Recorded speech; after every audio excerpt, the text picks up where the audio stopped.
Following is a production of DallasCowboys.com and the Dallas Cowboys Football Club. How about them Cowboys? Yeah! Go Cowboys! This is Cowboys Storyline with Nick Eatman. Good morning, everyone. Welcome to Cowboys Storyline. I'm Nick Eatman. It is Monday, February 24th. Switched up the schedule on you guys this week. I appreciate it that you guys following along and still pivoting with us as well. It's Combine week. I'll be headed to the Combine later in the week. We've got people there right now, actually. Tommy Yarish is there. Patrick Walker and myself will be there later in the week. A lot of stuff going on. Get a chance to talk to Brian Schottenheimer as well. You know, Combine's always kind of a weird thing. We walk around we see these people at lunch, see these people in the hallway, but we have to go to Indianapolis sometimes to talk to people. But that's the way it works, and that's the way it's always been. It'll be a good chance to do that and get a chance to see what he's talking about, what Jerry's talking about, Steven, Will McClay, maybe some other coaches as well. So stay tuned for all of our content this week. All right, 888-855-2297 is the number to call. We've got a couple of callers already on the line. Let's just get right to it here. We go to Zach in Atlanta. He'll start us off. Zach, what's up? Nick Eatman, Monday Storyline. We're doing it, man. We're doing it. Doing it well. Yeah, man. How have you been? It's been a few weeks. I haven't been able to get in. I'm great. Great, wonderful, grand, all that. Awesome. All the superlatives for you, sir. You're a great man, great leader for the show. Well, thank you for what you do. Appreciate Shout that. out to Beam as well. Is this going to be that kind of show? I mean, is that what we're doing it? I like it, though. If so, bring it. It's good. I need it. Come on, man. There's no time to be down. It's time. The stock is high. Let's get it. That's right. All right, so two quick shout-outs. Shout out to Dan in Philly.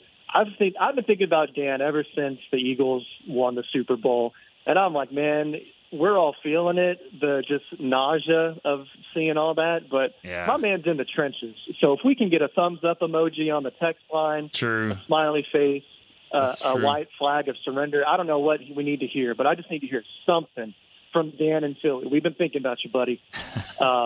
So that's shout out. No, I've been waiting 3 weeks to call in and say that. Yeah. No, that's true. Shout out to Dan and Philly. He hasn't. I don't know if he's texted a lot. To be honest, I don't know if we check the text as much as we need to. I don't know. Again, I'm not calling Chris out. I just don't know if we look at the text messages as much anymore. He might be sending them as much as normal. I don't even know. I don't know. But yeah, anyways, the lines are hot. I mean, I get it. Yeah, I get it. Well. Yeah, he's probably punching air right now, and you're living in Philly. We got a few callers too. Mark in Philly is another one that called Mark, in. Yeah. So those are brave. Yeah. If you're any Cowboy fan in Philly, I already give them a lot of props just for that, just for being in that. That's right, man. That's right. So shout out to everybody. We're still dealing with the aftermath of that. Yeah. And then second shout out, Zach Martin. He's what you wanted in a professional player, man. I think 2014 was probably the first draft I really paid attention to, and that was the season I went to my first game. I went to the Saints game and the game against the Colts where we clinched the division. So 2014 was a really special year, I think, for all of us, but for me to just following the draft and everything. Are they going to take Manziel? What's going to happen? They went with Zach Martin, which, I mean, you can look back, is probably our best pick in the past 15 years. Yeah. Easily. And one of the best in the franchise. So shout out to Zach. I hope he heals well. And, we're each other's namesakes. Zach in Atlanta, Zach there you go. Of the Cowboys. Man. Spelled the same? Shout out to... Spelled the same with a K? No, I'm a CH. CH. So, good to know. Yeah. Cool. Anyways. But that's it, man. Shout out to Zach Martin. He's, all right. He's amazing. So, all right, Zach. Appreciate the call. I'll get off the line, man. Thank you. Thank you. Good stuff today. Zach Martin. Of course, we should have a Zach called first today. I mean, I don't know if it was definitely by coincidence, but certainly fitting. Zach Martin, probably the greatest player that I've covered from start to finish. Him and Jason Witten right there. And but as far as guys that I've got, because I was there a little bit there toward the end of Darren Woodson and Larry Allen, but Zach Martin, I remember the pick, and I was just excited that it wasn't Johnny Manziel. I'll be honest, I never thought that he would be a great pro. I thought it would be a show, to say the least, or some kind of show, and I'm never okay drafting quarterbacks in the first round when you have one. I just feel like there's other positions. Why don't you help the guy instead of let him look over his shoulder? So I didn't like that. And that's exactly what they did. They drafted Zach Martin to help Tony Romo, help that running game, solidify what they had there, and they ended up drafting one of the best, offensive linemen in the history of the NFL. I think he'll be a Hall of Famer. I don't know. I can't predict anymore who's a first ballot guy or not. I don't know if they even do that anymore. I think you have to be Tom Brady to get that. I don't know, but I know he's going to be there one day, and he'll be in the Ring of Honor probably sooner than later. He's just outstanding. Gonna miss him. And I owe him a handshake because everyone was shaking his hand after the season, going, all right, it's good, good covering you. And he didn't say he was retiring. He just was like shaking hands. So he went to shake my hand, and I was like, well, hold on. I mean, what are we doing here? Why don't we wait? Why don't we wait, make a decision? Now that he's made a decision, I better go shake his hand. All right. Champ in Nebraska. Champ, what's up? Hey, Nick, how you doing? I'm great. How are you? That's awesome, man. I'm good.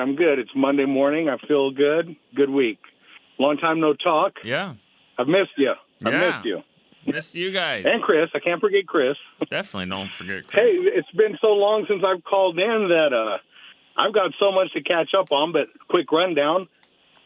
Upset about the coach hire. I'm over it. I'm excited for the staff he's put together. I'm looking forward to what these guys can do. Woody got robbed again. That's horrible.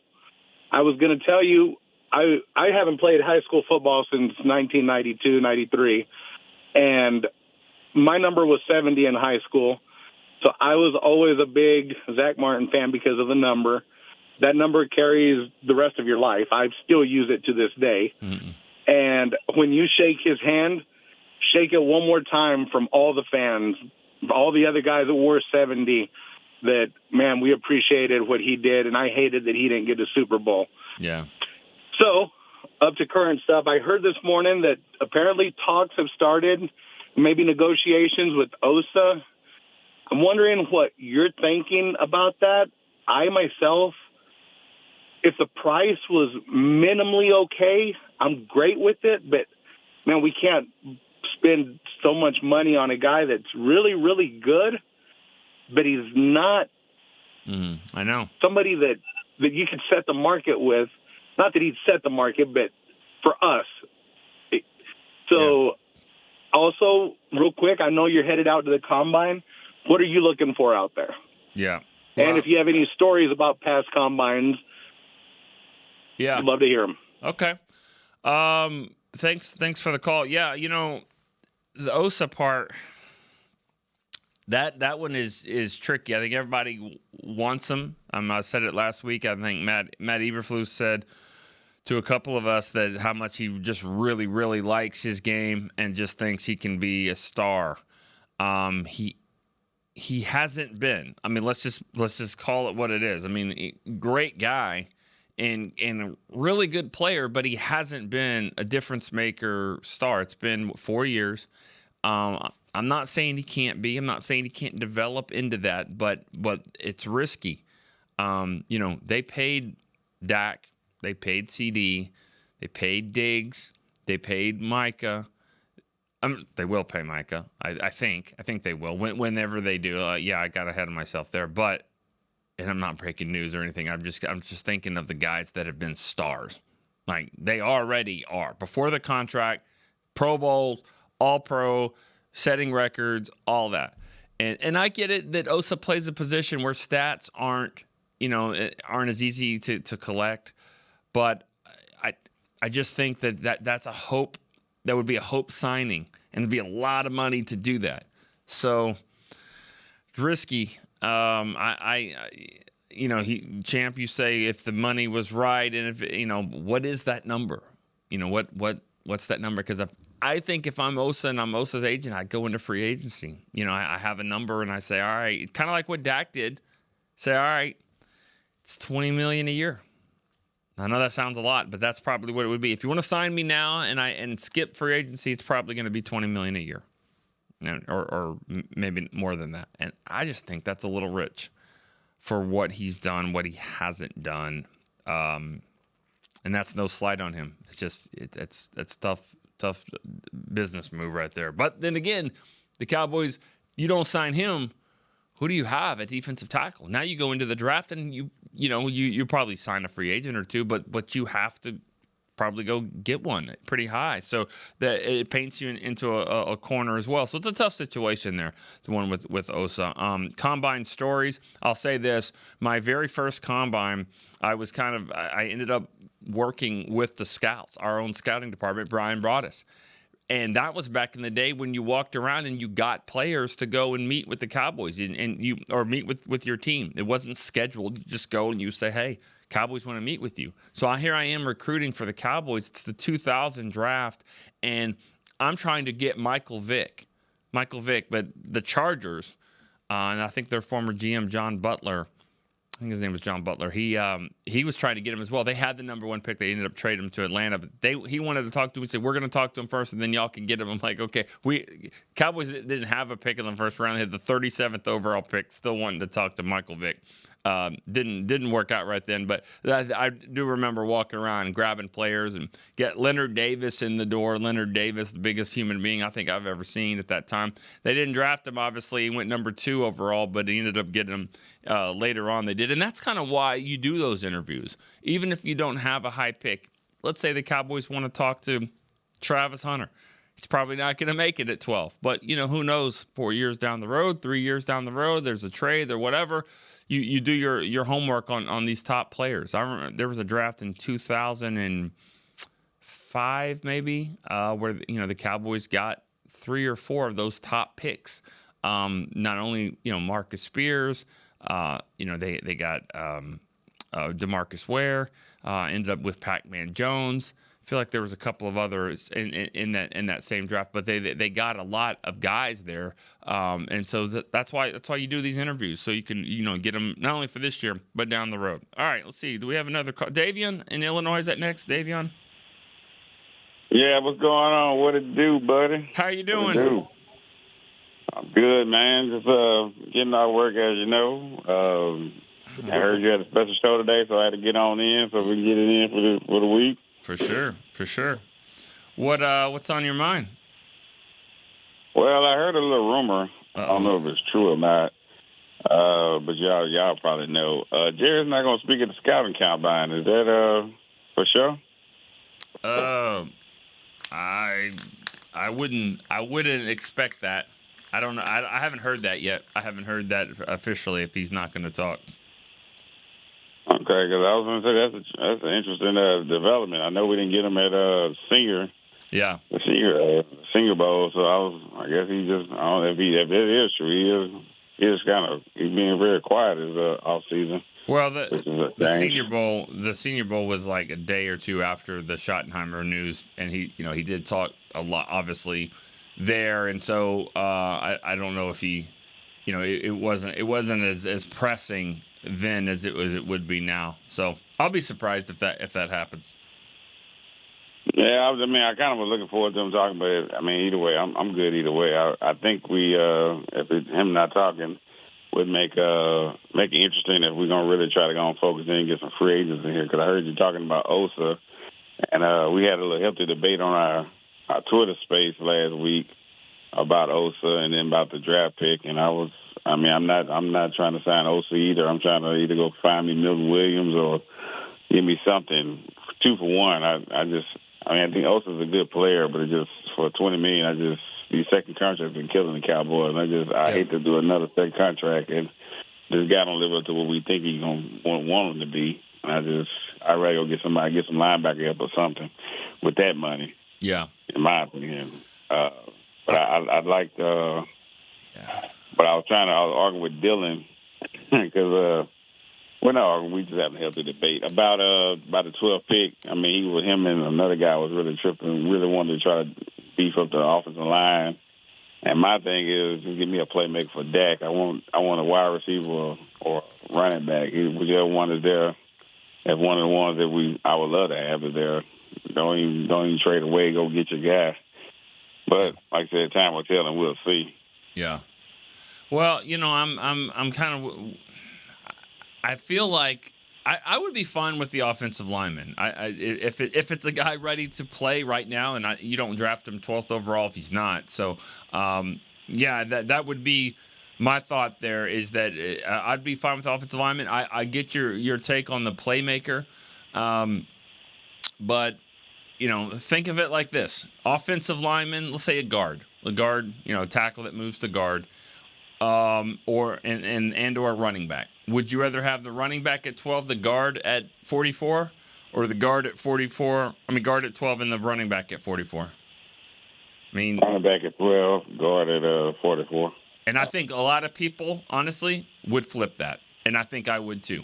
Now, I'm not one. Now, I did some research and I've shared it on here. I'm not one that wants to go way, way deep into the draft just to get a running back, because recent history has shown that the guys that are making the Pro Bowl are in the first and second round at running back. It's not just go plug in a fifth rounder or whatever. I think in the last 40 Pro Bowlers, 35 of them have been first or second round picks, and so. Got a couple third rounders, a fourth. One of those fourth was Tony Pollard. One undrafted, a couple fifths. But for the most part, it's first and second round. So I don't want to go too far down from that. But, I think if you get a guard in the first round, a 12th overall tackle that moves to guard, he's going to be a plug and play cornerstone for you. At least that's what you expect, what you hope for. There's no guarantees on anything, really, when you get past that. There's no guarantees of anything. We've seen top 10 picks that just don't play like you expect. Mo Claiborne comes to mind. 6th overall pick just wasn't as good of a player as they thought he would be. All right, let's go to Dylan in Northport, Florida. Hey, Nick. How's it going? How are you? I'm all right. I heard Davian talking about me, so I had to call in. Yeah. He was over here saying y'all had a healthy debate. Healthy? Yeah. There's a little asterisk next to my pick at 12 for offensive lineman. I'm fine with it. I think I called in and talked about it before. It's like the offensive line, that's the group on the team, and same thing for the defensive line. The trenches elevate the floor of that side of the ball, whereas like a skill position player doesn't necessarily help elevate the offensive line, if you know what I mean. And so this team needs help at offensive line. However, this draft, I think if they're going to take an offensive lineman, they can probably trade back into the late teens and do so. There's not a lot of great offensive linemen, and from what I'm seeing, the offensive linemen in a lot of these mocks are kind of slipping back. We'll see once the combine happens and this gets a little more serious as far as the mocks and all that go. But I'm okay taking skill position. I'm okay taking offensive line. There's so many needs, and I think the Cowboys. Now, the thing about the running backs in this draft and the offensive line is if you do wait to take an offensive lineman, there's like a steep drop-off between first, second, and third round, whereas running back in this draft specifically, it seems like you can take guys in the third or fourth round who would typically be going in the second or third round. So the drop-off isn't as serious at running back as it is offensive line. So that's something to consider as well. But, I'm open for basically everything unless there's like a curveball that comes in and like some random guy is taken at 12. Like we have so many needs. Give me offensive line, receiver, running back. Whatever. Edge defender, defensive line. There's about 10 positions I'm okay with. Yeah. Corner. Yeah, corner, exactly. Yeah, that's a sneaky big need as well. I'm with you. I just feel like drafting running back second, third, or fourth round, you get later on in that. I really hope that say if you told me, well, they don't have a fourth round pick right now, but if you said that they drafted a third round running back, I would say, man, I hope they drafted an offensive lineman in the first round. And I'll tell a story off of that here in a second. Are you done? With you have any more points? Yeah, just my preferred scenario, man, if we're going to go that route and take an offensive lineman, man, trade back, pick up a third or a fourth round pick, and then that negates kind of that not having that fourth round pick, and you can get your offensive lineman and running back. So it'll be interesting to see what happens. But looking forward to hear your story here. Yep. All right. Well, thanks, Dylan. And, that I'm torn a little bit on the trade back scenario. I definitely, everybody wants more picks, and they have so many needs. So if you told me they went from 12 to 16 to 17 or whatever, I'm fine with that, because I still think you're going to get a player that's going to come in and help you, because you do have so many needs. But I'm okay drafting pretty high too. Stay where you're at, and get that quality of a player. So we'll just see how it goes. There's a lot to happen between now and then, and that's why free agency happens before that, because you want to kind of see just how big are these needs and how pressing they are. What I'll say to the story is, I remember hearing this back from, it was 2011. When the Cowboys were drafting, and I'm sure I've told this before, but when the Cowboys were drafting in the third round, they wanted a running back, and DeMarco Murray was on the table, and that was their highest rated pick, a running back. But they started,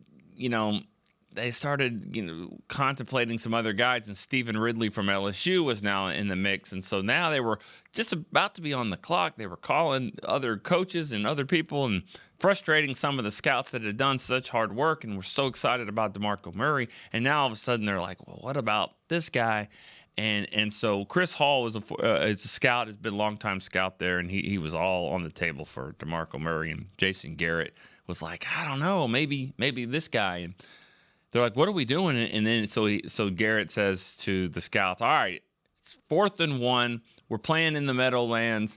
Last game of the season, it was actually first game of the season in the Meadowlands, 4th and 1. Do we go and score a touchdown? We give this, if we give the ball to him, does he score? And they say, hey, you run it behind that big number 77 Tyron Smith that we just drafted, he'll score every day. Well, that was it. They turned in. That's all they needed. They turned in the car, and they did that. I say that to say, you're going to give me a third-round running back. I really hope you got a first or second-round offensive lineman there, because you get those big linemen, I think they make everybody better. All right, let's go to a text line question. I called out the text line, and now we got some. This is Mike V. He's from Philly, fan of 44 years, Longhorn grad, Dallas resident, got a bit before moving back to Philly. All right, his question is, why are we not hearing more about the stout defensive tackles? Hear a lot about number 2 receivers, top running backs.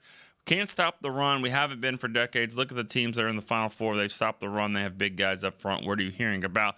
They're addressing that need. Mozzie is a bust. Osa, too small. Thank you, Mike. I don't know if Osa's too small, but if you want to say to dominate, to warrant a $20 million a year contract or whatever that's going to be, maybe. I mean, he hasn't proven that yet. He hasn't proven to be a dominant player. Now, he was really good last year, and I thought he was close, or at least had an argument for making the Pro Bowl. I thought he was that good. Especially later in the season, he was really kind of figuring it out a little bit. So I think that if they did re-sign him, it would be to build off of that. I don't want to call anybody a bust yet in their first 2 years, but hasn't lived up. Mozzie hasn't lived up. His first round pick hasn't lived up to it at all. So they've got to figure that out. And Eberflus talked highly of him. It wasn't just highly of Osa. It was a Mozzie as well. And this is kind of off the record stuff a little bit. He wasn't really being quoted. He was just saying, watch. You just watch. So, and all coaches have that. All coaches have an ego about them. All the good ones, of saying, all right, I see he hasn't performed well here, but bring him to me. Let me get my hands on him a little bit. And that's what all the good coaches do and say. So that you would expect that. So we'll see. But why is it a bigger need? I don't know. It could be, and it should be. You gonna be okay if they draft a guy from Michigan, 12th overall, a defensive player from Michigan? Could happen. They got some really good defensive players, corners, defensive tackles. Apparently a guy, Graham, I don't know if he'll last that long, but he's one of the top players. And yeah, there'll be a lot of Mozzie Taco talks, but a different scheme, different era, different defense, maybe a different player as well. At least you would hope so. All right, let's go to Irene, Falls Church, Virginia. Irene. Hey, good morning, everybody. You? How you doing? How are you doing? Doing well. Sign me up for Mason Graham falling to 12 and taking him. I would be on board with that for sure. I know. Don't scout the helmet. That's what Broadus says. So I get it. We've had some mishaps there, but he's special. Yeah. Although I want to manifest Abdul Carter to 12, but there's no way that's happening. So anyway, what I wanted to call about, so the new coaches, I know they haven't been there too long, but there's been, some sound bites and quotes. Seems like everybody's getting on board with the let's get physical thing. That sounds inappropriate. You know what I mean? Yeah. Anyway, but I was wondering, with your interactions, like not necessarily like super secret off the record stuff, but just kind of what you've observed of them, even if it's like at the training table or, how they handle after pressers. Are there any tidbits you can share about any of them? And who's your favorite so far? Favorite coach? Yeah. Oh, I haven't talked to them that much. They were, I liked what I heard from all of them really, but Clayton Adams was that was impressive. Just the way he said the word violent. I don't know why about that. Just the way he said, he was just being really respectable, and it was just like, but we want to, good, tough, physical, violent football players, and it just stood out. And I'm like, yeah, that. Give me some of that for sure. All of them though, Connor Riley. I mean, really, really good guy, and Derek Foster. I'm excited for him. Great opportunity for him to be the running backs coach. Shimko, the quarterbacks coach, about the biggest quarterbacks coach you're going to see. But they're all saying the right things, and I get it. It's that time of year. Everyone's it's a proof in the pudding type thing, and so we'll see. We'll see what happens. But as it stands right now, they said the right things. We'll see what they do when they get some players. A lot of these guys don't even know who their guys are going to be. Like Derek Foster doesn't know who his running backs are. He just knows what the schemes is going to be. That's true. Follow up on that. So they can't really talk to the players right now, right? No, not okay. Not really. No. Not officially, like they can't do game planning or anything, but they could maybe text them, hey, welcome, whatever. Exactly, yeah. Okay, so we don't know that much quite yet. But hey, if he's saying violent, BB should like that with dirting people. So exactly. That might be cool to see that develop and how that blossoms. But okay, well that's my question. Hope you have a good rest of your day. Thank you. Appreciate it, Irene. Appreciate you guys calling in. I was changing up the schedule a little bit. You guys doing a really good job of kind of getting the word out too for everyone. I really appreciate that. Should we go to break? Let Rob wait on the line? Nah, let's don't do that. Let's get Rob. Let's go to Rob in Vegas. What's up? Hey, Nick. How's everything? Good. How are you doing? I'm doing good. Yeah? This is the slow time of the year. Yeah? For what? For what? Well, you being a football. sports fan? Or, I mean, out in Vegas, there's not it's not ever slow, is it? No, I mean, luckily we got hockey, and I'm a big Golden Knights fan, and they're in first place. Always have something going on, UFC. Yeah. But football-wise, to me, this is the dead time until free agency. Right. And free agency is what builds championship teams now. The draft is just supplementing. It's all about free agency. And that's honestly how I'm looking at this team. The coaching staff, to me, how I feel about that. I wanted different coaches, but in all honesty, players make coaches. Coaches don't make players. Coaches could build on great players, but they can't take bad players and make them great. It just doesn't work. I need this team to do something in free agency. I find it shocking that they're in supposedly talks with Osa, but they're not in talks with Micah. It's like they love to have talks. They love to pay good players great money, but they have a problem paying great players great money. And I don't understand. The first guy they should be on the phone with is Micah. He said he's open to taking less. Well, let's test the theory. I mean, I don't know if you're not sold on him. Are we sure? Then move on. Are you sure that that's what's happening? Are you sure that they're not talking to Micah? No, I mean, of course not. But everything leaks out of Dallas. I know what Jerry Jones had for breakfast. What did he have? He had probably Egg McMuffin. You only know that because of Hard Knocks. You only know that because of Hard Knocks. But it's true. But what I'm saying is, I mean, it leaked out. I saw it today. They're in contract talks with us. We're having conversations with us. If they were talking to Micah, we would hear about it. Micah probably would tell us. Probably. So I don't know. Go ahead. I'm sorry. No, I mean, I would understand that if that was the frustration, if we know that for sure. I think the Cowboys look at it like, this is the window here. Micah's not going anywhere as far as leaving the team. Now, it is going to be important if you're going to be active at all in free agency. I do think that they need to maybe get something done with Micah for sure. Exactly. And I know, exactly. Yeah, that's what you're saying, and I get that. Yeah, But if they don't build in free agency, they're going nowhere. I agree with Davion. Don't throw money at Osa. Go throw money at Milton Williams. That guy's the guy you kind of need. You need to spend it. If they're going to be, bargain hunting again, we're going to be right back where we started. 7-win team. You can't do it. You can't, and you know what Philly's going to do. They're going to do something crazy. Probably go get Myles Garrett. They're not going to sit around. Yeah. So I want to put, Jerry better put his money where his mouth is. And Steven, now they're coming, last year they said we're not going to really do nothing. And now this year they're saying, we're going to be active. Well, let's see. But you got to get, like you said, you got to get Micah done first. Yeah. Before free agent. I'm not even sure when free agency starts. I think it's like 2 weeks. March 17th, something like that. Yeah. Yeah. So let's go. Okay. All right. I'm with you. I mean, I'm with you on that on the Micah front. Rob, anything else? You good? Draft, the draft is like, I like the idea of Genty. I like an idea of a playmaker. Like I said, in the past, I don't like, I think you got a lot of young guys on the offensive line. Go bring in some grown men to fill in guard, maybe Will Hernandez, somebody.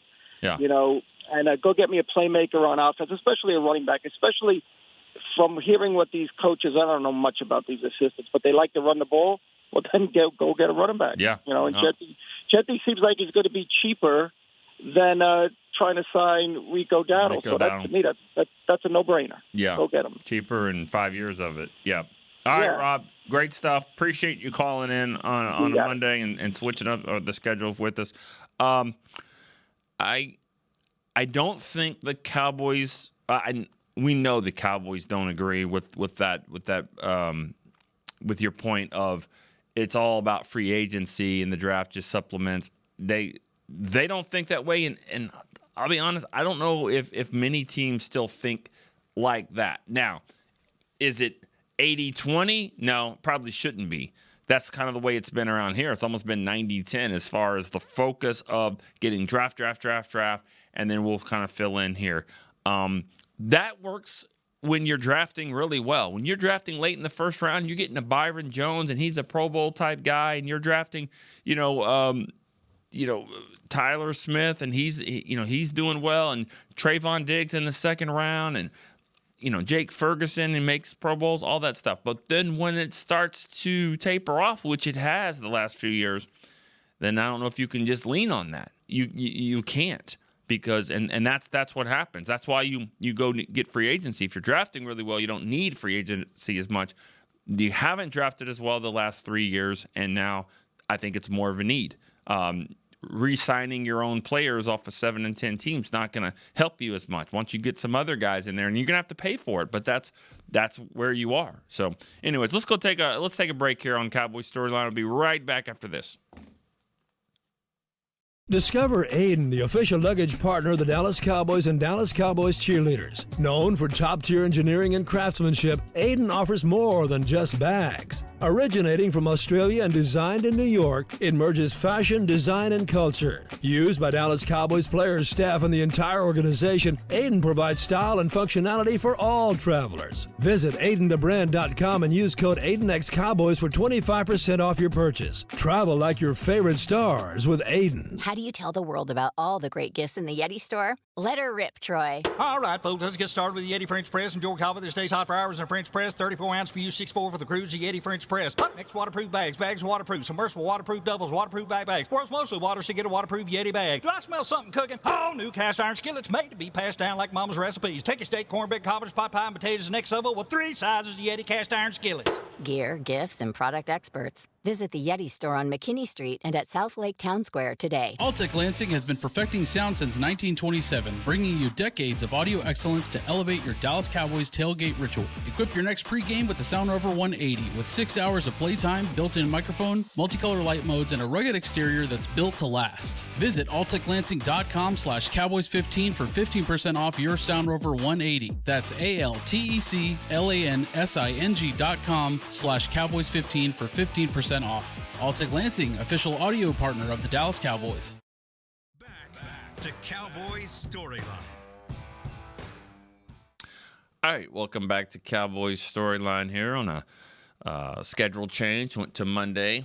Got some reads coming in. Chris is bringing them in. There he is. What's up, thanks, man? Got to pay the bills here. All right, what do we got here? All right, we do know this segment is presented by Yeti, official licensed Yeti Cowboys gear is now available at the Stadium Pro Shops concession on Yeti.com. Also want to tell you about Monster Jam, March 8th at AT&T Stadium. Got some action-packed motorsports experience. Biggest one of the world. You can go to SeatGeek.com, the official ticketing partner of AT&T Stadium. Never been to Monster Jam. I should, though. Bet my kids would like that. All right, any chance you can yell and scream and just do it because you're allowed to. It's probably a good idea. Take them there. All right, we got Lester from Minnesota. Lester, what's up, man? Hey, good morning, Nick. Good morning. How are First you? of all, I'm doing well, man. First of all, I want to say, Zach Martin, thank you for your years of service. He was truly, truly a professional. And I'm very glad because I was very nervous when they were talking about getting Manziel. I was like, oh, my goodness, this guy. But anyway. You know, I think most of the time if you draft a lineman in the first round or, 14th, 16th overall, I can't remember. But I think it was 16th in 2014. But you draft him like that, you'd be like, first rounder, kind of a boring pick. But so many people just did not want Johnny Manziel that it was like, all right, at least it's not that. And turned out to be a great pick, one of the best of all time. And that's exactly how I felt. I was like, oh, well, boring, but at least it's not Manziel. Right. And then I hear the new coaches are saying something about we're going to be a little bit more aggressive / violent. So I'm kind of looking forward to that. And as far as the draft is concerned or the combine or whatever that's going on this week, I think we should, because there's a deep draft, I think we should look at the deep. If we're going to go line like I love, if we're going to do that, I think we should look at the defensive line first. Okay. And then, well, whatever. We got a lot of needs. I don't even know where to start. But well, I know where you want to start. You want to start on the defensive and the offensive line at the same time. That's the problem. You can't necessarily do that unless you're going to get some. We got to find the Travis Hunter of the offensive defensive line. Got to find that guy who just plays both ways. That's who you need. Well, we need more than one, Nick. True. Especially now with Zach Martin gone. But yeah, it's not. Well, I love Hoffman. I remember a couple months ago, I was like, hey, put him in. He's aggressive. He can do something. And I noticed Dowdell, he ran right behind Hoffman a lot. Yeah. And, Dowdell's my relative. But anyway, I'm not going to get into that because my last name is Dowdell. But anyway, I'm not getting into that. All right. But I just want to say one more thing. Until we get a good to very good offensive and defensive line at the same time, this is what we got, Cowboy fans. Go Cowboys. All right, Lester. I appreciate that. Makes me wonder, are we saying his name wrong? I mean, I thought it was Rico Dowdle, but maybe it isn't. Maybe it's Dowdell. I know that we covered for like 5 years. We covered Ebenezer Ekubon is what we called him for 5 years until he finally said, "That's not how you say my name. It's a Kuban." I'm like, "Oh, why didn't you say anything?" You know, but I think we still call him that. But anyways, either way, yeah. Last caller was it Rob that said, or yeah, it was Rob that was talking about how Rico, you know, you pay for him, it's going to be more than drafting, you know, the top pick in the first round. I don't know if Ashton Genty makes it there, honestly, to 12. I just think he's going to be that good of a prospect where, you know, the running back position has definitely made a comeback, and not just this year. I mean, 2 years ago we saw two in the top 12. Bijan, I think, went 8. Jahmyr Gibbs went 12, and you know, I think Ashton Genty is going to be scouted just as good as those two guys. So, if not higher. So you know, who knows what mock drafts are? You know, how much stock you can put into them right now. But the ones that always scroll across the bottom here at NFL Network, I you know, if my eyes catch them at the right time, I'm looking at 12 or a little bit before that, and I see Genty's name going before the Cowboys at 12. So who knows now? Do you want to move up to get that guy? Now you're messing with the third round, you know, or even the second round. I don't know if you want to do that, but because they just have so many needs. They have so many needs. I think they sign a free agent running back, and then and with the notion that you're gonna split carries. We're probably gonna draft one. Gonna draft one in the first or second round. But that's okay. I mean, look at the Lions. I mean, look what they're doing. I mean, Montgomery's a lead back. So is Gibbs. They both eat, and they do a good job. So great job, actually. All right, Josh in Chicago is next. Josh, what's up? Hey, Nick, long time. How are you doing? Not bad, man. It's tough getting in, man. I'm trying every week, so yeah, it's good to talk with you. Well, it's good. It's good to hear from you. What do you got for me today? Well, first, just on the StoryLine All-Star team, I just got to say, I know that we might keep the captain and stuff the same, but you know, I really think Dylan and Irene have been like MVPs. You know, they got to be like offensive and defensive best players. I'm gonna mix up something there. I don't want to bring too much there, but yeah, I'm doing some changes. I'll say this: the first team is going to have 11 because that's what a football team has. First team has 11, so I switched it to 11. So there's 11 first teamers, 11 second teamers, 11 third teamers. So there's a little bit more there, and we'll figure out something a little different with the captains. But don't want to give too much away. Yes, sir. But without a doubt, I'll say this. I mean, what this show has, you know, everything in life you want to just get better and better. If you're going to keep doing it, try to get better. If you're not getting better, you're getting worse. We know that. But and so the storylines, as far as the spaces and Twitter, that's taken the show to another level. Just hearing that you guys talk every week or every Wednesday and get to know each other, and now you've created, you know, this show has helped create other friends across the nation, across the world. That's amazing. So for Dylan and Irene to do that and start that, that's next level stuff like that, and that certainly has not gone unnoticed. It's definitely been a high point for this season, right? Yeah. I mean, yeah. I'll just leave it at that on that.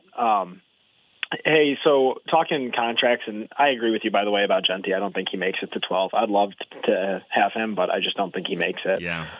In terms of contracts with like guys like Micah, and I even think Tyler Smith is eligible to start negotiating now. I think it's after the third year. I might be wrong on that. No, you're right. He could.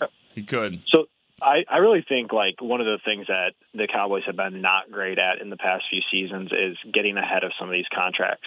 And when Mahomes signed with Kansas City, he signed that big 10-year, $400 million, and that was like break the internet type of stuff back then, and now it looks like such a team-friendly deal.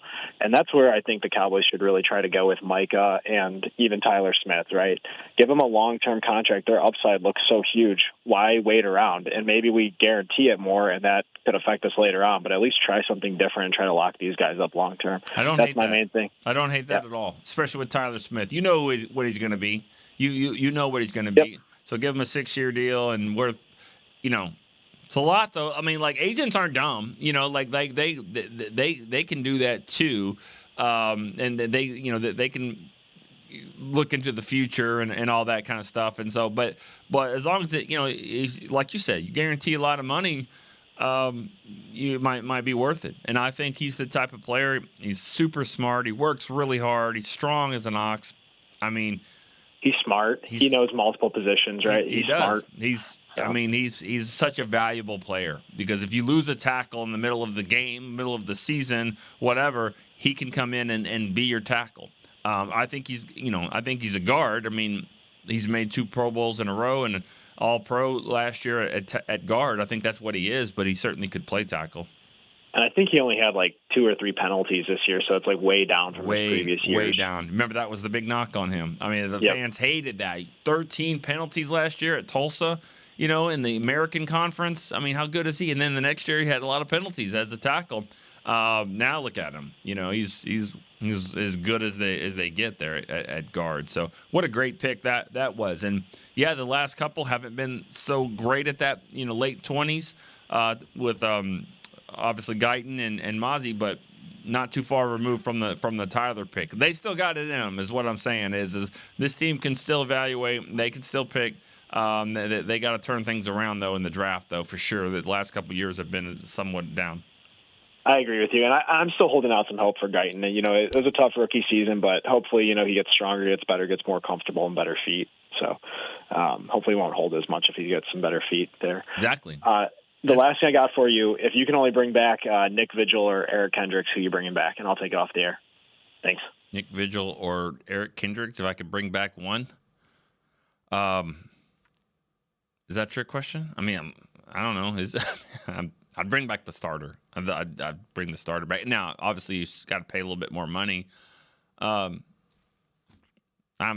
Vigil, solid, solid special teams guy. Really good for a guy that never practiced. I mean, never practiced. He got hurt. He was hurt all the time during the season. But maybe I'm missing something there. I'll bring back Eric Kendricks, the starter, if possible. My point on Guyton I was going to make is you said he's still holding out hope, and yeah, I mean, first round pick, they're gonna try to get him turn the corner for sure. This is the time for Guyton. This is the biggest part of the season for the calendar year of 2025. If you could tell me that Tyler Guyton is going to be a gold star performer for 3 months, I would pick right now, or at least March to May, to be off the charts the best he's going to be. Because if he can do that and turn things around, get his body in better shape, get his feet right, understand how to be a pro, understand how to play this position. If he can do all that in these next 3 months, then when the training camp and the season starts, he's going to be fine. He's going to be fine. This is the time for him. For right now, the most important, that's my opinion, but the most important time of the season for Tyler Guyton is right now. And I hope he takes advantage of that. And he's got an offensive line coach is his offensive coordinator. Clayton Adams is an O-line coach. And he made no bones about it. Like, I'm still going to be a part of the offensive line. You can believe that. Connor Riley is the offensive line coach in title. He's going to be working with Clayton Adams. They have assistants. They have 2 to 3 guys really that are coaching that O-line. A lot of attention to that. So no excuses of why he can't be better, but he's got to get better this time of year right now. I still have hope for him as well. They have to. I mean, he's first round pick. First round picks have to play. They have to play at a high level. They've got to get Mozzie Smith. They've got to get Tyler Guyton turned around. You can't bust on 2 first round picks in a row at all. All right. We're at that point in the show where we're calling back. So Some people can't call in once. Dylan could call in twice. Dylan, Northport, Florida. Hey. What's up? Hey, Nick. Hey, couple things. How you been? Called back. Nothing's changed in the last 20 minutes or so, but Rob did get me going a little bit, so I had to call back in. But first, a couple things real quick. Thank you, last call. I think his name was Josh. Thank you for the kind words. That's much appreciated. Shout out. I don't know if this is new, what you guys are doing on YouTube Live, but this is cool that you guys have the chat going. And I got Melvin on there, Don't Fret, Carrie, all these guys are on there chatting. That's kind of cool. That's something that I asked for a while ago, and that's one of the reasons why I created the StoryLine or Twitter page, is because we didn't really have a place to go and chat live. And now you have it on YouTube. So there you go. That's pretty awesome. Nice. And that's kind of fun. Yeah. And then I forgot to shout them out before on my last call, but today is my daughter's birthday. I have 3 daughters. Harper, happy birthday. She's 4. My other daughter, Stella, turned 6 earlier this month, and I tell her name's Italian for star, Stella, so she was born to be a Cowboys fan. Nice. So good luck to her in that life of disappointment in that regard when she comes of age to really root for the team. And good luck to you. Good luck to you. Yeah. A dad of 3 daughters. One's 17, and she's a great kid, but it's funny. There's a switch that flips at a certain point, and it gets real fun. I can say that as well. I'm a dad of 3 daughters, too. So, there you go. It's interesting. It gets interesting for sure. All right. There you go.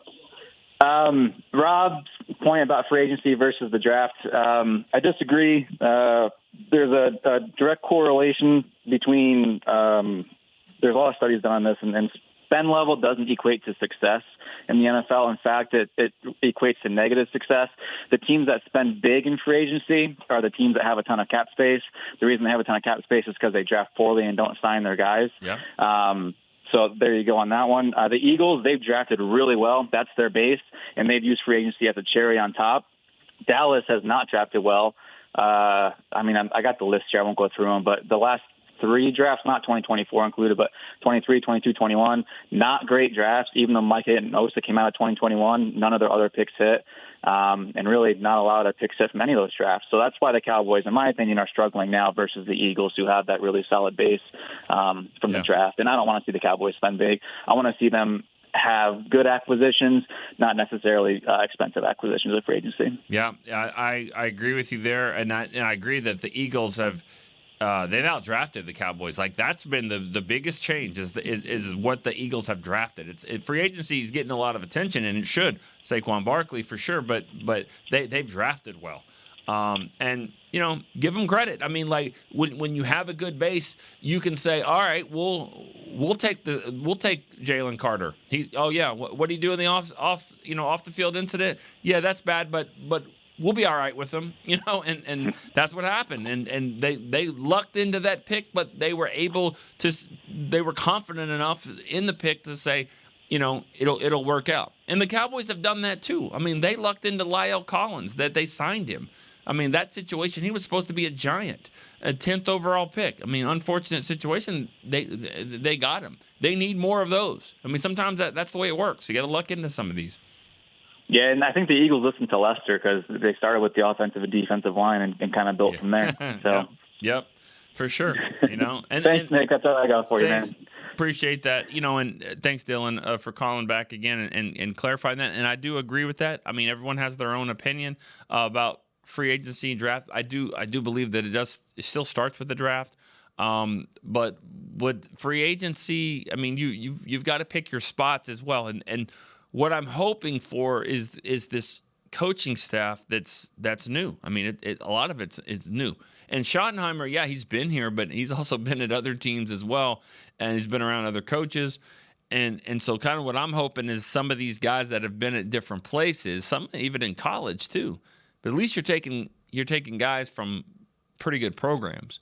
I mean, Junior Adams he's been at Oregon. They got some players over there.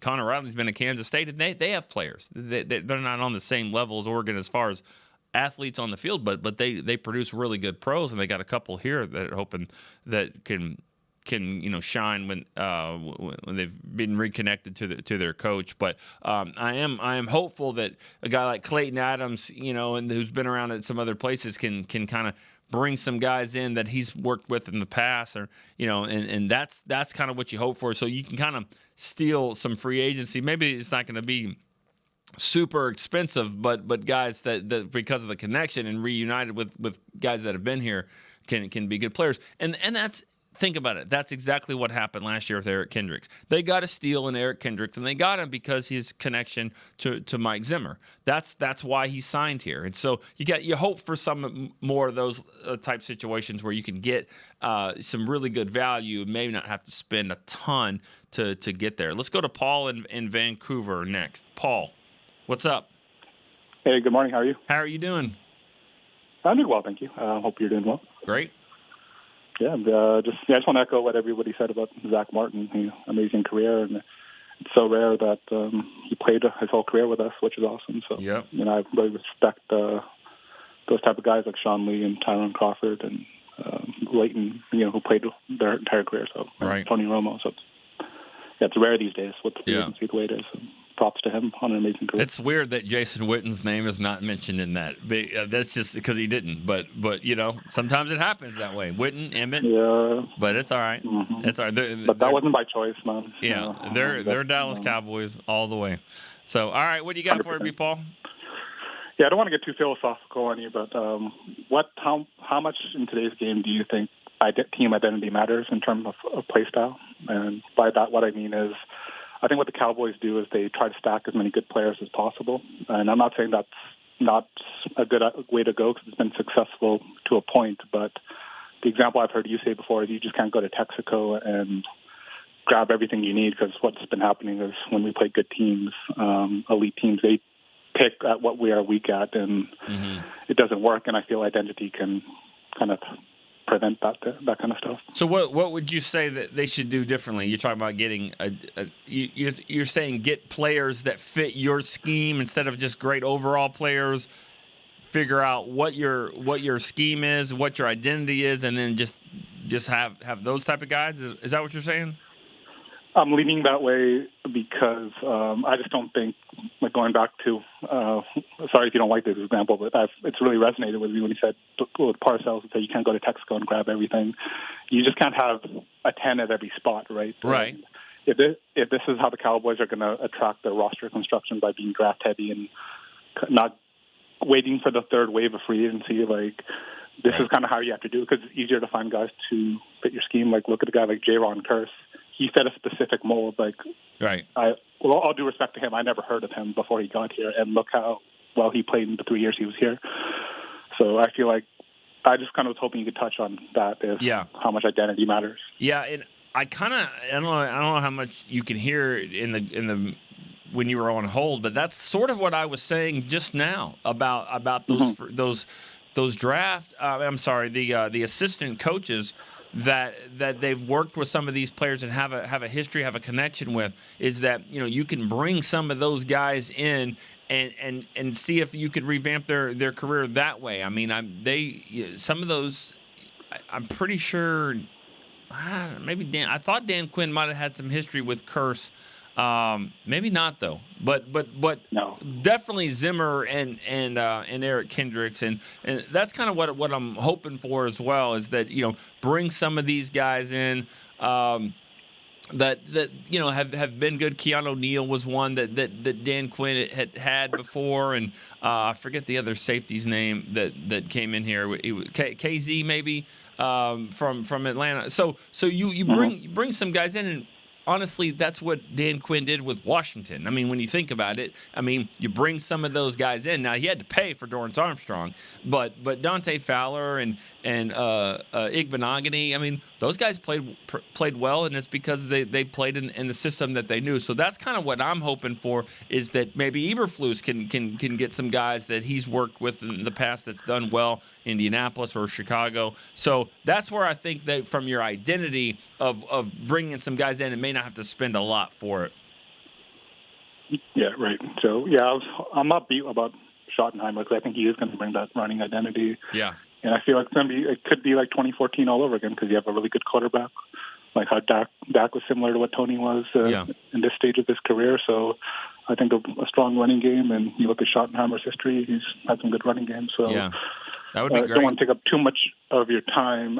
So I was hoping in this offseason you could talk a bit more about why we drop so much in the red zone and third down on offense. I don't know, is Tony Pollard really the MVP? Like, I'm trying to, or was it Tyron? I'm not sure. Like, I was hoping you could talk about that. Yeah. Well, I appreciate it. Thanks for the call, Paul. I don't think that they felt. I mean, think about how many 3rd and 1, 3rd and 2 situations where they were throwing the ball. They had to throw the ball late in the game. Was it the Giants game where Cooper Rush had to throw it out to Brandon Cooks just to win the game when you would want them to run the ball down there or not, they weren't down there, but run out the clock. A lot of times in the red zone at the 2-yard line, 3-yard line, running is not an option. So the running game was the third downs and definitely in the red zone, that was a problem just because they couldn't run the football.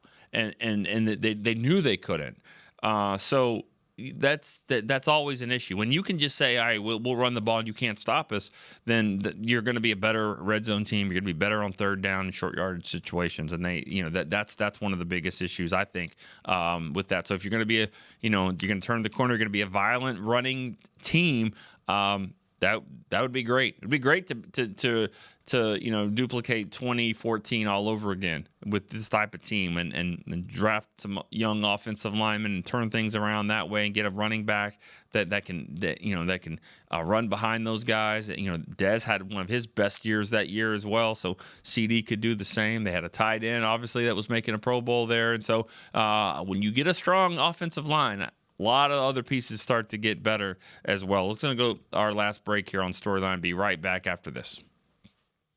Cowboys fans, when it comes to navigating the ever-changing world of tax, your business needs a partner it can trust to tackle even your biggest tax challenges. Ryan is the largest firm in the world dedicated exclusively to business taxes. Our team of tax professionals has local expertise in all areas of tax and can help you uncover savings opportunities you didn't know you had. Learn more about how Ryan can improve your overall corporate tax performance by visiting Ryan.com. Ryan, the official tax partner of the Dallas Cowboys.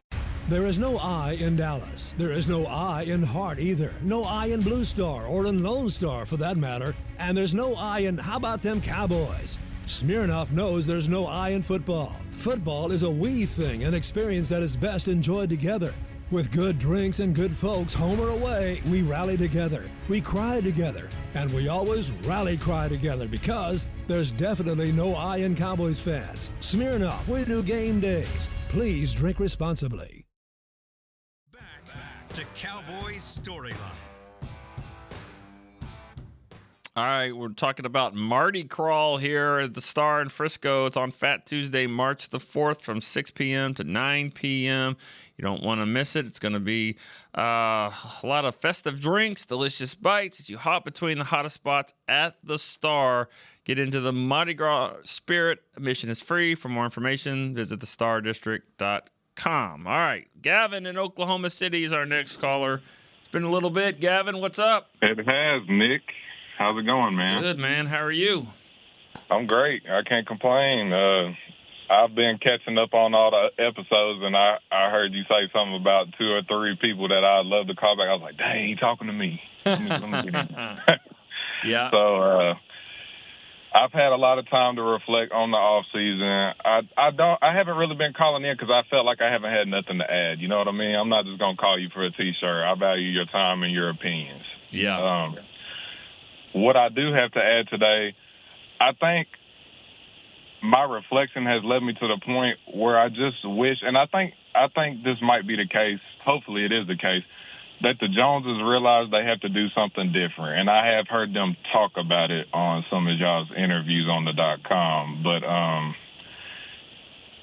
I think that as fans, the frustration for me comes from I want them to understand that this talent that they have with CD and Dak and Micah, and I'm glad that they're keeping all these guys, and I think they're doing the right thing. But I also want them to realize this talent doesn't come all the time, I don't think. I really don't believe we'll have this core at all times it's just not realistic. So what I would like to see the front office do is to be a little bit more aggressive in free agency and sign some people to some one-year deals. Because I think why I say one-year deals, if they're so worried about the cap, we can sign Micah now and make some cap space and sign some free agents to some pretty sizable one-year deals and see where we're at with them after 1 year. Obviously, I'd like them to get in the draft and get some people who are ready now. That's obviously been a problem. And I wonder how much weight these new coaches are going to have on that process, because it's kind of hard to tell what coaches can really evaluate and which ones can't. So I really hope Will McClay has the most say-so in this draft, and I think that will be the case. Some things I would personally like to see is them maybe look at another receiver in free agency instead of the draft, because I feel like draft receivers are really hit or miss. And I know Diggs is a free agent out there, and there's some other people that I think could really add to this team, because the team really needs someone to help CD carry the load, and we all know that. Yeah. I'd like to see them draft one of these young running backs and a young D tackle, because those two positions are deep. I've already told you before I really want John T., but if he's gone or if that's something they decide not to do, I understand, and I really trust Will McClay if he has the final say-so on that. But that's all I got for you today, man. Right. Thank you for taking my call. All right, Gavin, appreciate that. A lot of stuff there. What you want in the offensive, or that wide receiver, that veteran wide receiver to take the load off with CD. I mean, you kind of wanted that with Brandon Cooks, and I thought that he did some nice things last year or 2 seasons ago, but we'll see here. As I just see, I'm sorry, I'm looking at one of these mock drafts that just went through, and there's Ashton Genty at 12. So I don't know who's Bucky Brooks, friend of the show. My eyes aren't that bad. Bucky Brooks with his mock draft. So we'll see. We'll see that there's an option for it's early. We'll see what these guys do at the combine, and that's another thing. They're going to go and talk to teams and these players, and teams are going to fall in love with some of these guys, and just from a character standpoint, and then they're going to go on the field, whether it be working out here or their pro day, and that's where that's why I think these mock drafts really are too early. A lot of draft coverage, in my opinion, is a little premature, because somebody, and I'm taking it back 15 years, but somebody named Chris Johnson from East Carolina is going to run a 4.29 at the combine, and next thing you know, he's a first round pick. So that will happen, and Xavier Worthy will run his way into the first round. And that obviously pushes somebody out or whatever. So nothing's happened yet. They've all played their games, but there's still a lot of things that are going to happen between now and then that are going to change some stuff. I guarantee you there's a guy that will go in the top 10 that some people don't even have on their mock drafts in the first round right now, but he will go in the top 10. Somebody's going to shoot up the board. And there's somebody probably in that top 10 that may not go in the first round. So, again, pretty early to be talking about stuff. It'd be great if a running back could jump into that mix and kind of make the position more than just one trick pony there. All right. Let's go. Rob from Vegas, he doesn't kick extra points. He goes for 2. So, Rob, we're back. What's up? Yeah, I heard Dylan call back in, and I said, I started laughing, and I said, why not? I don't want to hear anyone say they can't call in, because you guys are calling in twice there. I think we even have another one going for 2 here. All right, after this. So what's up, man? What do you got again? So I heard a call about the StoryLine team, and I'll be the first to say it. I think I've said it in the past. I may be the captain, but Irene and Dylan are definitely the most valuable players. And what they've done to build on this, and the things we do on Wednesday nights, it's the R-rated version of your show, and it's a lot of fun. I mean, I love the back and forth and listening to everybody, and it's just a lot of fun. And it started off, there was like maybe 6-7 of us. And now when you see how many people are on there, and what makes me laugh is it usually starts at about 9 o'clock Eastern time. So for me, it's 6 o'clock, no big deal. Right. These guys will go to like midnight their time, and I'm laughing like, don't you just got to go to work? Yeah. But it's just so much fun. Yeah. I will disagree. So I guess what I'm trying to say is when I'm talking about building a team, Yeah. I'm not talking about building a team to build. I'm talking about winning a Super Bowl. Okay. And if anybody remembers the 90s Cowboys, nobody drafted better than the Dallas Cowboys when we did the Herschel Walker trade. And as great as that draft was, it was Charles Haley and who put us over the top. Drafting, you could only draft so much. If you look at Philadelphia, yes, they've been drafting great, but we were even with them and even better up until last year. Their two biggest moves that put them over the top were A.J. Brown and Saquon. That is it. If you take Saquon off that Eagles team, they're not in the Super Bowl. As great as they drafted, as great as those defensive linemen were, they wouldn't be near the Super Bowl if he wasn't on that team. And that's all I'm saying. You need to draft because there's only so many guys you can get in free agency. But you have to get players, not bodies. That's the difference. We've been getting bodies. We've been getting, Eric Kendricks, nice player, but he's a body. Go get players that become stars for years, not the one-hit wonder, the one-year guy here, the 1 year. No, go get Drake Greenlaw. He could solidify that position for years. Go get a Milton Williams. He could be a star. That's all I'm saying. I know you have to do both, but let's not get twisted with Philadelphia. I don't think anybody except Philadelphia fans believe they would have been winning a Super Bowl if they didn't have Barkley, because they wouldn't. They would not have been there. No, of course not. Of course not. And I think Barkley, benefited from an Eagles offensive line. Think about what they have. I mean, when he didn't have an offensive line like that with the Giants. He certainly didn't have two top first round receivers, or even a tight end or a quarterback like that. So this is going to piss people off, and it pisses me off. But Barkley to the Eagles was Zeke to us. When we drafted Zeke, it was supposed to be with Tony Romo, right? And that's what we were hoping to see, and I think we would have seen that if Tony didn't get hurt. As great as Dak played his rookie year, if you had a healthy Tony Romo, because he was in his prime, I don't disagree. And that was the thing. That's what the Philadelphia said. The missing piece is, if we get a great running back and put it behind this O-line, it'll be awesome. And that's what we did.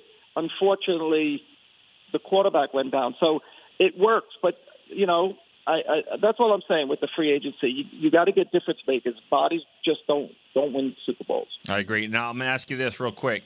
So if you were playing football right now, okay, playing football, and you were the captain, how many captains do you think should go out to the center of the field for the coin toss? I mean, you really just need one, but how many do you think would go out there?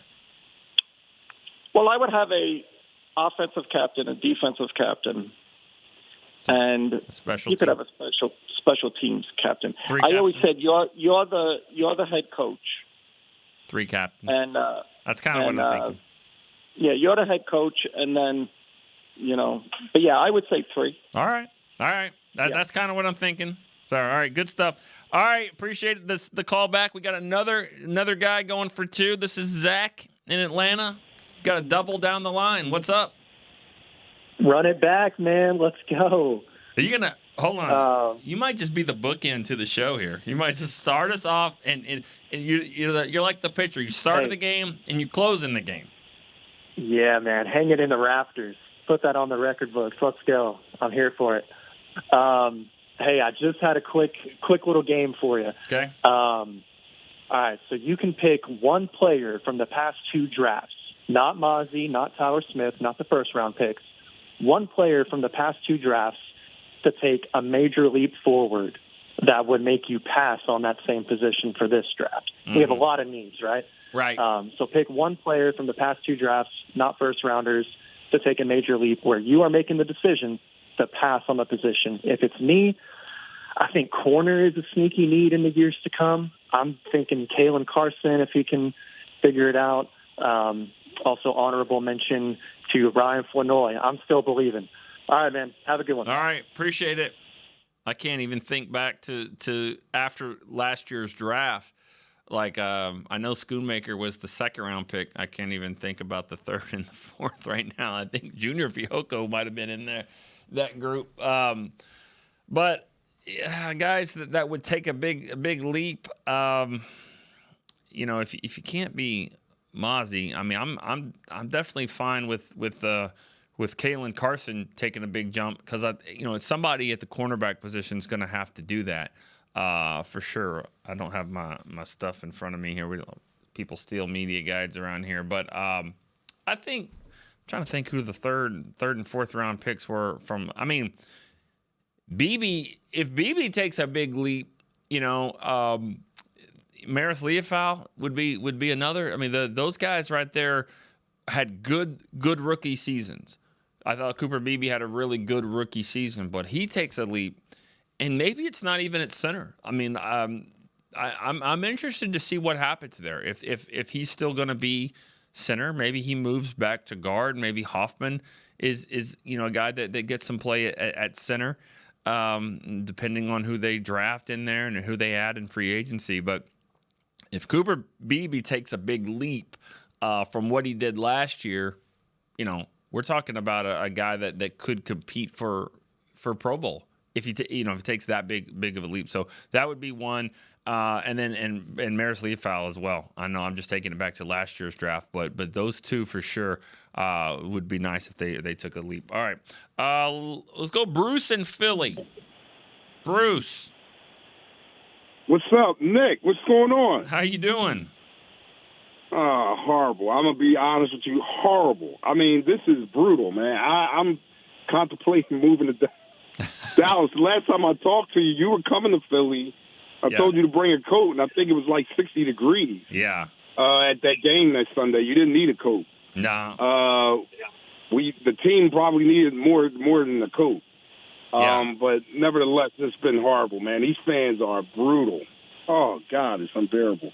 Yeah, I mean, it's bad enough to have obnoxious, classless fans, and then give them a championship. Now that they have, something to like cheer about for sure. Have you been getting in fights or anything like that?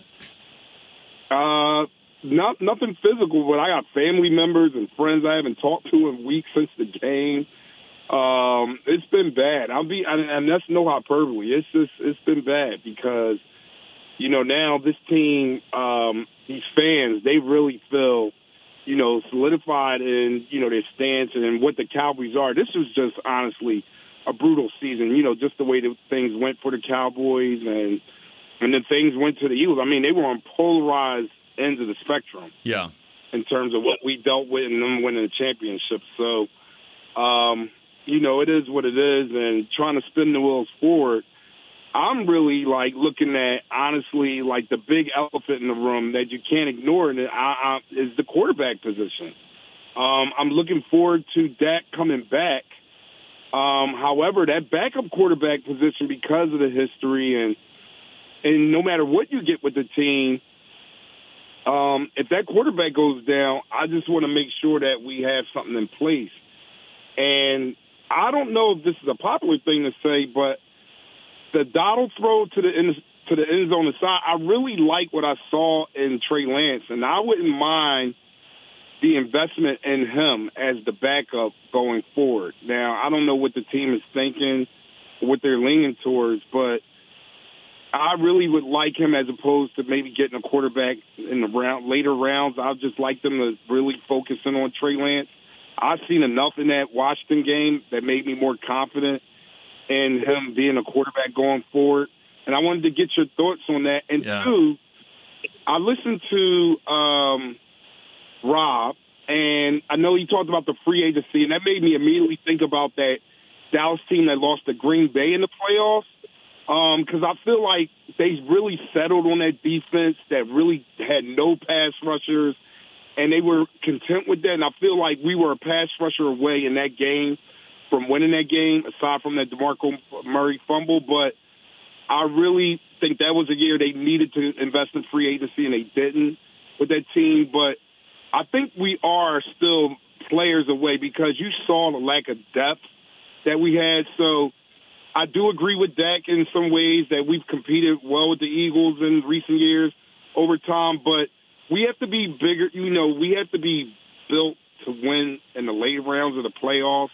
I think our defenses in two of those games against the 49ers, both of those games against the 49ers, I think we were good enough.